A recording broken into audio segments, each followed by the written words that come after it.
senator from Florida. Mr. President, I rise today in solidarity with the brave Cuban people fighting for freedom.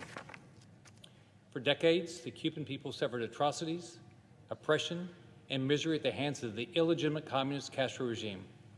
I've repeatedly told the story of Celia Villaleon, a Cuban woman who was attacked by communist Cuban security forces in 2015.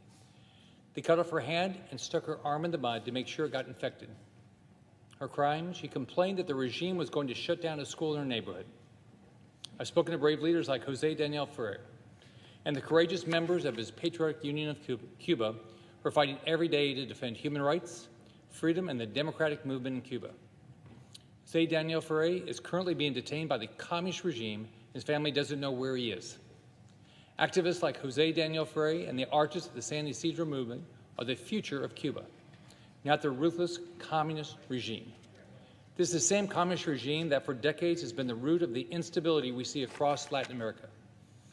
The communist Cuban regime props up other dangerous dictators like Maduro in Venezuela and Ortega in Nicaragua, threatening the region and the national security of the United States. What we are seeing now in Cuba should send a clear message to the world.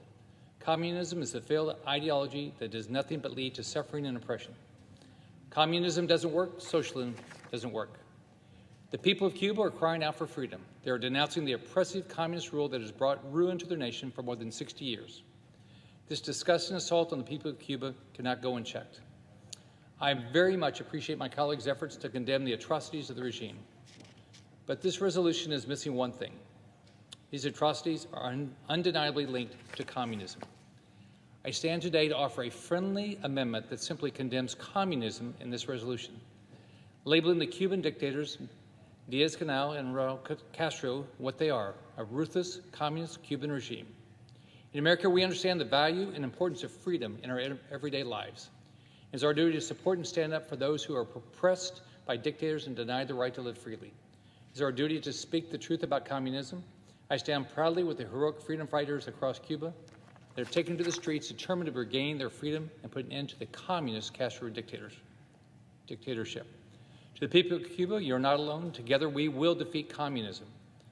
The freedom of Cuba is closer than ever, and we're not going to stop until we see a new day of freedom, democracy, and patria vida in Cuba. I urge my colleagues to support my important amendment today. Therefore, I ask that the Senator modify his request to include my amendment, which is at the desk, so that the resolution as amended be agreed to, the preamble as amended be agreed to, and the motions to reconsider be considered made up and laid upon the table.